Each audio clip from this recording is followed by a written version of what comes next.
The laughter echoed across the dusty yard long after the man had walked away. It wasn't just any kind of laughter. It was the kind that carried arrogance, the kind that dismissed not just a machine, but a man's belief. On a humid afternoon in the summer of 1998, in a quiet farming town just outside Davenport, Iowa, a rusted, half-buried tractor sat at the edge of an abandoned lot. Its faded green paint had long surrendered to time, and the once proud yellow wheels were now cracked and dull, barely holding air. Most people didn't even notice it anymore, but one man did. His name was Daniel Harper. At 42 years old, Daniel wasn't a mechanic by trade. He wasn't even a farmer anymore, not officially. Years of drought had forced him to sell most of his land, piece by piece, until all that remained was a small rented house and a shed filled with tools that hadn't been used in years. But Daniel had something most people in town had forgotten how to recognize. He had patience, and more importantly, he had a strange instinct for machines. The locals used to say Daniel could hear engines, like he understood them in a way others couldn't. He didn't just fix problems, he felt them. And that day, as he stood staring at the rusted tractor half swallowed by weeds, he felt something that didn't make sense. The owner of the lot, an old man named Carl Benson, watched Daniel from his porch, amused. "That old thing?" Carl chuckled, spitting tobacco into the dirt. "Been sitting there since '82, don't run, don't move, just scrap metal now." Daniel didn't respond immediately. He walked closer, brushing his hand across the hood, wiping away years of dust. Underneath the grime, a faint outline of a logo appeared. John Deere, but not just any model. Daniel's fingers paused. His eyes narrowed slightly. There was something off about it. "Where'd it come from?" Daniel asked quietly. Carl shrugged. "Some banker's kid left it here years ago, tried to fix it, gave up, never came back." Daniel stepped back, studying the tractor from a distance now. The proportions, the weight distribution, even the engine housing, it didn't quite match what he remembered from standard models of that era. And that's when he said something that made Carl laugh out loud. "I'll buy it." Carl nearly choked. "You serious?" Daniel nodded. "How much?" Carl wiped his mouth, still grinning. "You can have it for $75, if you can even move it." $75, for a machine everyone else had already buried in their minds. Daniel didn't hesitate. Deal. 2 days later, with the help of a borrowed trailer and a lot of stubborn effort, the tractor was dragged back to Daniel's shed. The moment it crossed the threshold, something shifted. For Daniel, this wasn't just a purchase, it was a puzzle, and he had just picked up the first piece. The next morning, before the sun had fully risen, Daniel was already inside the shed. The air smelled of oil and old metal. Dust floated in thin golden lines as sunlight pushed through the cracks in the wooden walls. The tractor sat in the center like a silent witness. Daniel circled it slowly, taking in every detail. The bolts were different, not rusted the same way. The engine casing, slightly thicker than usual, and then there was the serial plate, or rather, the lack of one. Daniel frowned. Every John Deere tractor had a serial number. It was standard, mandatory. But this one, nothing. "Strange," he muttered. He grabbed his tools and began carefully removing the outer panels, each screw, each plate, handled with precision, almost respect. Hours passed, then days. Daniel worked without rushing, documenting everything in a worn notebook. He wasn't trying to fix it yet. He was trying to understand it, because the more he looked, the less sense it made. The internal wiring didn't match any diagram he had ever seen. The fuel system had been modified, but not crudely. No, this was precise work. Professional, intentional. Whoever had touched this tractor before knew exactly what they were doing, and they weren't just repairing it, they were hiding something. But what? Weeks turned into months, and slowly, piece by piece, Daniel began restoring parts of the engine, cleaning valves, replacing corroded lines, rebuilding the carburetor. But every time he got closer to starting it, something would stop him. A hesitation, a feeling that something deeper was still buried inside, something he hadn't uncovered yet. Meanwhile, word began to spread. People in town started talking. "Daniel bought that junk tractor. He's wasting his time. He paid $75 for scrap." Eventually the story reached someone else, someone who didn't laugh, at least not right away. His name was Richard Lawson. owner of the largest agricultural equipment dealership in the county, a man who had built his reputation on knowing machines better than anyone, especially John Deere. When Richard first heard about Daniel's project, he smirked, but curiosity got the better of him. So one afternoon, dressed in a crisp button-down shirt and polished boots, Richard drove out to Daniel's shed. He stepped inside, glancing around with a mix of amusement and mild disgust. And then he saw it, the tractor, half disassembled, yet strangely intact. Richard walked around it slowly. Then he let out a short laugh. "You paid $75 for this?" Daniel didn't look up from his work. "Yeah," Richard shook his head. "This thing is worthless, even for parts." Silence. Then Daniel spoke, calm and steady. "It's not worthless," Richard smirked. "I've been dealing in John Deere equipment for 25 years. I know every model, every variation, and I'm telling you, this one's nothing special." Daniel finally looked up. Their eyes met, and for a brief moment, something shifted. "Maybe," Daniel said quietly, "or maybe it's something you've never seen before." Richard chuckled again, louder this time. "Trust me, there's nothing inside that engine worth more than the scrap metal it's made of." But what Richard didn't know, what nobody knew at that moment, was that deep inside that engine, hidden beneath layers of metal, modifications, and time, there was something no one had expected, something that had been waiting for 16 years, and Daniel was getting closer to it with every passing day. By the winter of 1999, the shed had transformed. It was no longer just a workspace. It had become an obsession. Blueprints, hand-drawn and printed, covered the walls. Notes scribbled in tight handwriting filled entire pages. Tools were arranged with surgical precision, and every removed part of the tractor was labeled, cleaned, and placed carefully on wooden shelves. Daniel had stopped taking small repair jobs weeks ago. He barely left the shed. Even his neighbor, Mrs. Collins, noticed. "You're disappearing, Daniel," she said one evening, handing him a plate of food. "Whatever's in that shed, it better be worth it." Daniel gave a faint smile. "I think it is." But deep down, even he wasn't sure anymore, because the deeper he went into the engine, the stranger things became. The crankshaft wasn't standard, the piston heads had been custom-shaped, and then there was the inner casing, a second layer, hidden beneath the first. Daniel hadn't noticed it at first. It was too perfectly integrated, too seamless.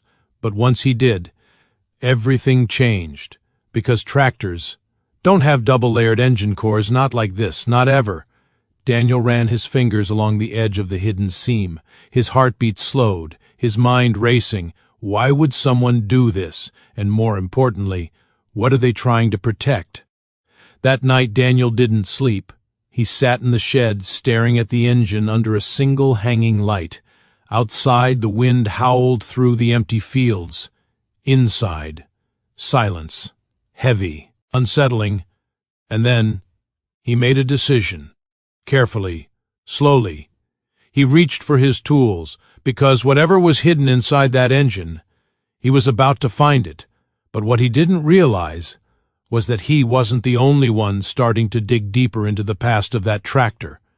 And far away, in a quiet office filled with old records and forgotten files, someone else had just come across a name, a serial entry, a tractor that officially never existed. And the moment that file was opened, everything began to change. The file was old, not just old in age, but old in feeling. The kind of document that had been buried on purpose inside a dim records room in Des Moines. Rows of steel cabinets stood untouched for years. Dust coated everything like a second skin. Most of the files stored there had long been considered irrelevant, archived, forgotten, erased from active memory, but not this one. It had been misfiled or maybe hidden. The man who found it wasn't looking for anything unusual. His name was Thomas Avery, a junior records analyst assigned to digitize old agricultural equipment registrations from the early 1980s. It was routine work, boring, repetitive, safe, until he opened drawer 47B. At first, nothing stood out. Folders labeled by year. 1981, 1982, 1981. Ended registration transfers. A blank entry. No model listed, no serial number, just a single line. Unit transferred under special authorization. Thomas frowned. He flipped the page. Attached behind it was a photograph, black and white, grainy but clear enough. A tractor, John Deere, but not matching any catalog image. Thomas leaned closer. There was a marking near the engine housing, barely visible, a small stamped code, XJ17. He froze. Because that code, it wasn't in any registry. He quickly checked the system. Nothing. No matches, no records. It was as if that tractor had never officially existed, and yet, there it was, documented, photographed, transferred. Thomas felt a slight unease crawl up his spine. He looked around the empty room as if someone might be watching. Then he noticed something else, a note, handwritten in red ink at the bottom of the page, 3 words, "Do not catalog." Thomas swallowed. "Why would anyone?" he whispered. But before he could finish the thought, a distant sound echoed through the hallway. Footsteps, slow, measured, approaching. He quickly closed the folder, but not before tearing out a small piece, the photograph. He slipped it into his pocket just as the door creaked open. A tall man stepped inside, suit, tie, expression unreadable. "Still working?" the man asked calmly. Thomas nodded quickly. Yeah, just finishing up." The man's eyes scanned the room briefly, then settled on drawer 47B. A pause, just a second, but it was enough. "Be careful with older records," the man said. "Some things weren't meant to be revisited." Thomas forced a smile. "Understood." The man nodded once, then turned and walked away. But what Thomas didn't know was that the moment he removed that photograph, a silent alarm had already been triggered. Back in Davenport, the storm had begun. Rain pounded against the tin roof of Daniel's shed, each drop echoing like a ticking clock. The wind rattled the walls, forcing small gaps open and close with a haunting rhythm. Inside, under a single flickering bulb, Daniel was ready. His tools lay beside him. The engine, partially exposed, sat open like a secret waiting to be told. He took a deep breath, then began. The outer casing had already been removed days ago. Now, he was going deeper, into the second layer. Each bolt was different, stronger, precision cut, not something you'd find in a standard farming machine. Daniel worked slowly, carefully unscrewing each one, his hands steady, but his mind racing. "Who built this?" he muttered, "and why hide it?" One by one, the bolts came loose. The final one stuck. Rust had sealed it in place. Daniel applied pressure. Nothing. More pressure. Still nothing. Then, crack! The bolt snapped free, and with it, the casing shifted, just slightly, but enough. Daniel paused. The storm outside seemed to fade for a moment. Even the wind held its breath. Slowly, he gripped the edge of the inner casing and pulled. At first nothing moved. Then, a subtle release, a faint metallic sound, like something unlocking. Daniel's heart began to pound. He pulled harder, and suddenly, the casing came off, falling to the ground with a heavy clang. Silence followed, deep, unnatural. Daniel stared, because what lay inside wasn't supposed to be there. Not in any tractor, not in any engine. It wasn't mechanical, not entirely. Nestled within the core was a sealed compartment, perfectly fitted, smooth, almost untouched by time. And in the center of it, a small metal box. No labels, no markings, just there, hidden, protected, waiting. Daniel didn't move for several seconds, his mind struggling to process what he was seeing. This doesn't make any sense. He reached out slowly, his fingers brushing against the surface of the box, cold, heavier than expected. He tried to lift it, but it wouldn't budge, locked in place. Of course it was. Nothing about this was accidental. Daniel looked closer. There, on the side, a small indentation, not a keyhole, not exactly, more like a mechanism, something that required precision or knowledge. "Whoever put this here," Daniel whispered, "didn't want it found." But he had found it, after 16 years, after being buried in silence, rust, and forgotten land, and now it was in his hands, or almost, because at that exact moment, a pair of headlights cut through the storm outside. Daniel froze. The sound of tires crunching gravel approached the shed, then stopped. Engine off. Silence. Daniel's eyes shifted toward the door. Someone was here, at this hour, in this weather, and something about it didn't feel right.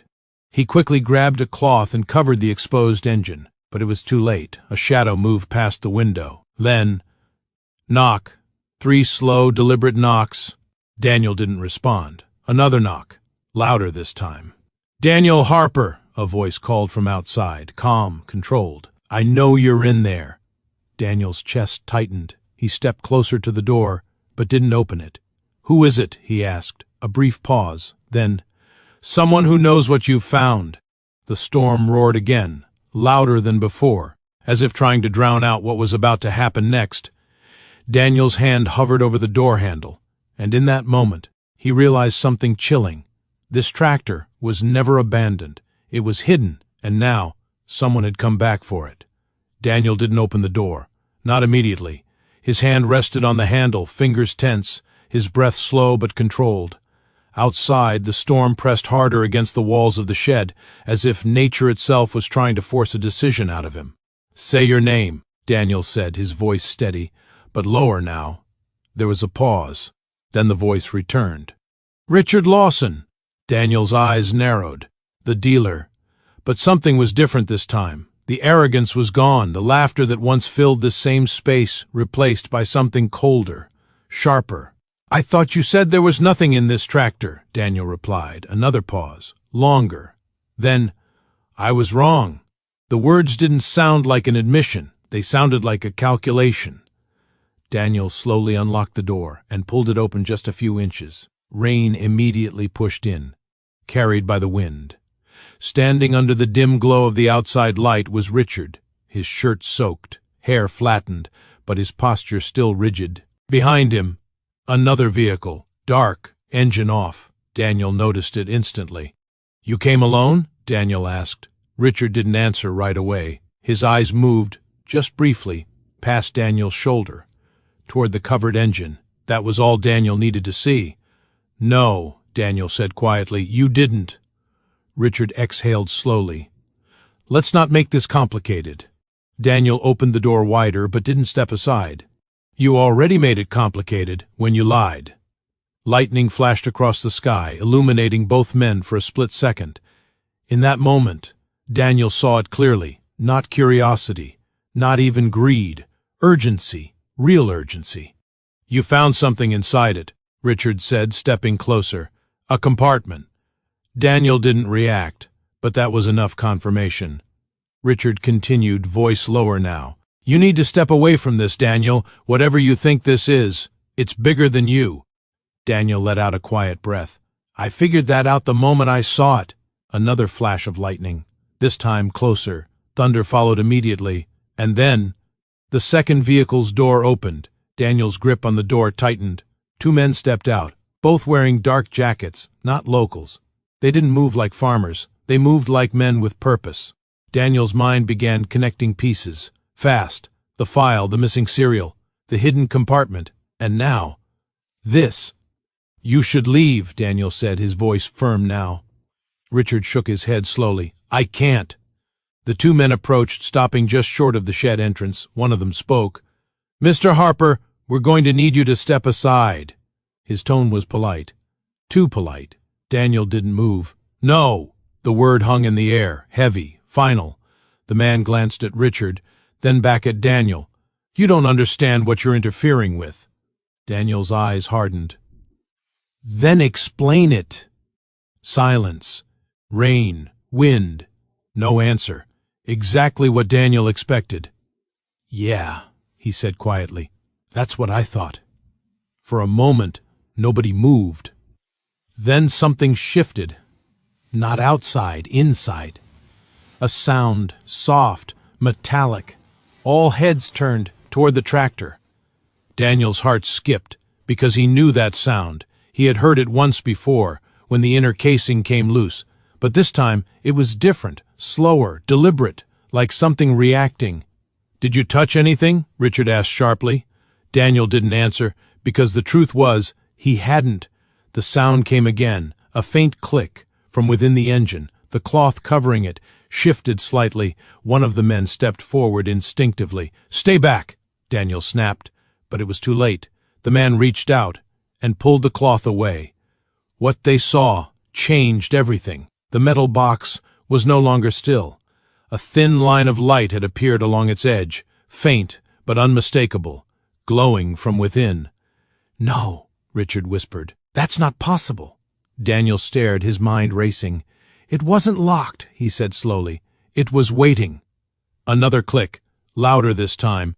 The light grew stronger. The seam along the box began to separate, just slightly, as if something inside was activating, responding. To what? No one knew, but what nobody realized in that moment was that this wasn't just a hidden object. It was a trigger, and somewhere, far from the storm, far from the shed, far from Davenport, in a secured facility buried beneath layers of concrete and steel, a dormant system came online. A screen flickered, then stabilized, displaying a single line of text: XJ-17 core activation detected.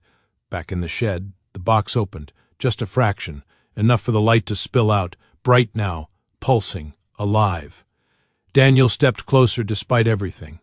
Despite them, despite the danger, because whatever was inside that box, it had just woken up. And for the first time since 1982, it was no longer hidden.